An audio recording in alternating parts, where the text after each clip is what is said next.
판결하겠습니다. 본 재판부는 피고인 조현우에게 15년형을 선고하겠습니다. 말도 안 돼. 2000년 8월 10일 전북 익산 약촌 오거리에서 발생한 살인사건. 그 사건의 유일한 목격자가 3일 뒤 용의자가 됩니다. 억울한 10년 동안의 수감 생활, 그리고 사회로 돌아왔지만 현우에게 남겨진 것은 살인자라는 누명과 보상금과 관련한 공단의 구상권 청구뿐이죠. 말 그대로 암담하기만 합니다. 이때 지방대 출신 변호사 준영은 유명세를 얻기에 좋은 기회인 사건이라고 직감하며 현우의 사건을 맡게 됩니다. 실화라서 더 충격적인 이야기. 영화 재심입니다. 유독 배우들끼리 케미가 좋은 영화들이 있습니다. 배우 강하늘과 정우, 이 케이블 방송 프로그램 꽃보다 청춘을 통해서 둘의 사이가 유독 돈독하다는 것 이미 아는 분들은 알 텐데요. 이 두 사람이 영화에서 만나게 되면 어떨까요? 영화 재심은 약촌 오거리에서 발생한 살인사건의 재심 청구로 무죄 판결을 받은 실화를 바탕으로 만들어진 영화입니다. 당시 시사 프로그램에서 방영됐을 당시만 해도 화제를 모은 이 사건에 두 배우의 케미까지 더해져서 더욱 영화의 몰입도가 높아졌죠. 오늘 무비레시피에서는 실화의 영화적 상상력, 배우들의 케미가 더 돋보이는 영화 재심을 요리합니다. 2000년 8월 10일 약촌 오거리. 오토바이를 타고 집으로 돌아가던 길에 현우. 담배에 불을 붙이는 사이 아찔한 사고가 납니다. 그때 같은 곳에서 발생한 살인사건을 조사하는 형사 백철기는 다른 경찰들과 이야기를 하고 있는 현우를 발견하게 되고 그에게 다가섰죠. 그리고 현우 오토바이에서 칼 한 자루를 발견하게 됩니다. 유일한 사건의 목격자였던 현우였는데 그 일로 현우는 3일 만에 용의자가 되고 법정에 서게 됩니다. 그렇게 15년형을 선고받죠. 나 아니잖아, 엄마. 엄마, 나 아니잖아. 나 아니잖아, 엄마. 야, 그 새끼 나. 엄마. 내 새끼 너 살려줘. 너 살려줘, 엄마.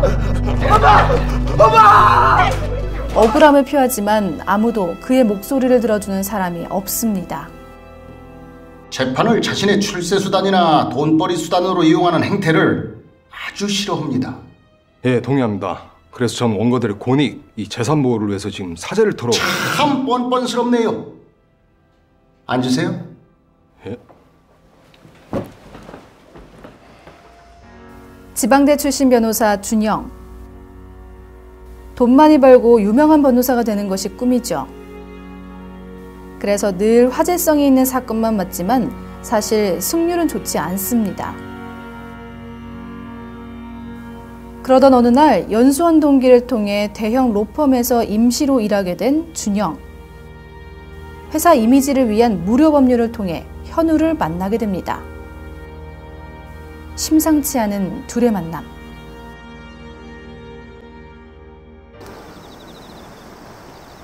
법이라는 것이 뭐예요?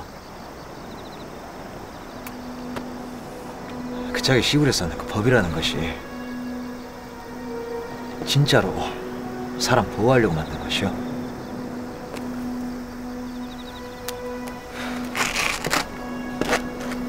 야, 너 하고 싶은 말이 뭐야?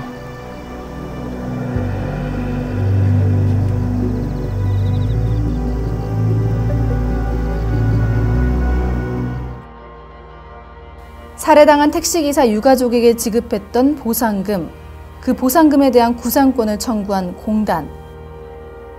이 구상권을 돌리기 위해서는 현우의 사건을 되돌리는 재심밖에 방법이 없었죠. 그리고 준영은 로펌을 설득한 끝 현우의 사건을 맡게 됩니다. 사건을 파헤칠수록 나타나는 경찰의 강압 수사와 증거 조작 등의 정황. 유명세와 돈을 위해 맡은 현우의 사건이었지만 준영의 마음속에서 무언가 꿈틀하기 시작합니다. 준영은 과연 현우를 도울 수 있을까요? 영화 재심, 아무래도 인물의 그 포인트가 맞춰집니다. 자연스럽게 인물의 변화 속에서 나오는 감동이 관전 포인트라고 할 수 있죠. 영화 재심은 10년의 억울한 옥살이를 통해서 세상에 불신으로 가득한 현우가 변호사 준영을 만나면서 희망을 얻는 모습, 그리고 돈과 명예를 쫓는 변호사 준영이 현우를 만나면서 잃어버렸던 정의감을 찾는 모습 등이 그려지고 있는데요.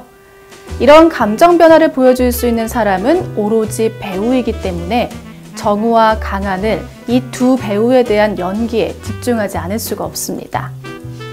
실제로 감독의 칭찬도 자자했죠. 늘 한 번만 더, 이것을 외치는 정우에 대해서 김태훈 감독은 정우의 연기를 보면 너무 자연스러워서 어떤 준비도 하지 않은 것처럼 보인다. 그러나 알고 보면 연기에 대해 가장 고심하는 흔적이 돋보이는 배우라면서 그의 열정을 칭찬했습니다. 또 배우 강하늘을 두고는 연기 자판기라고 할 정도로 본인이 어떤 연기를 해야 할지 정말 잘 알고 있고 그것을 온전하게 표현해내는 배우다. 이렇게 말하며 극찬을 아끼지 않았습니다. 자, 그렇다면 두 배우들의 연기가 돋보이는 감동 포인트 한번 만나볼까요? 살인죄를 벗기 위해 의기투합하는 현우와 준영. 사건 기록과 당시 현우의 기억을 바탕으로 벽에다 사건 현장 지도를 그리고 메모를 하면서 파헤쳐갑니다. 마치 형제처럼 서로의 어깨를 두드리고 함께 라면도 먹으며 그렇게 둘은 서로에게 조금씩 마음의 문을 엽니다. 자신을 위해 고생하는 준영을 위해 현우는 과거 일하던 곳에서 다시 일을 하게 되고 받은 일당을 쑥스럽게 건네죠.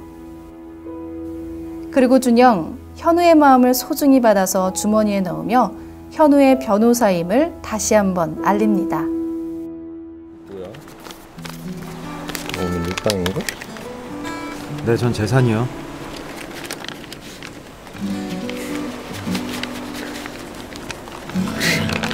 고맙다. 마, 내가 네 변호사다 이제부터.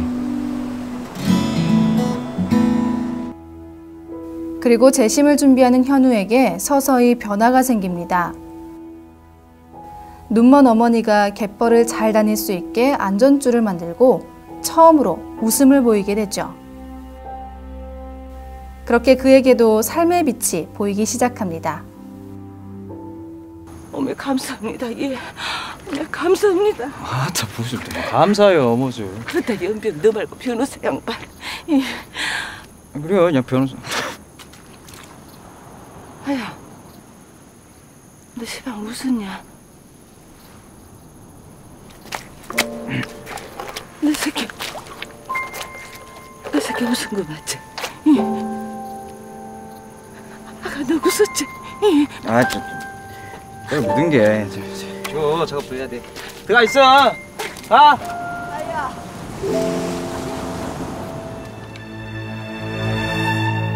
일명 약촌오거리 사건. 재심으로 결국 무죄 판결이 났지만 꽃다운 10대의 시간을 잃게 된 현우. 돈과 명예를 쫓았지만 현우를 통해 초심을 찾게 된 변호사 준영. 지나간 시간을 되돌릴 수는 없지만 다시는 현우 같은 사람이 나오지 않도록 우리 모두가 함께 고민해야 하지 않을까요? 여러분들이라면 그 긴 세월을 아무렇지 않게 체념할 수 있을까요? 영화 재심입니다.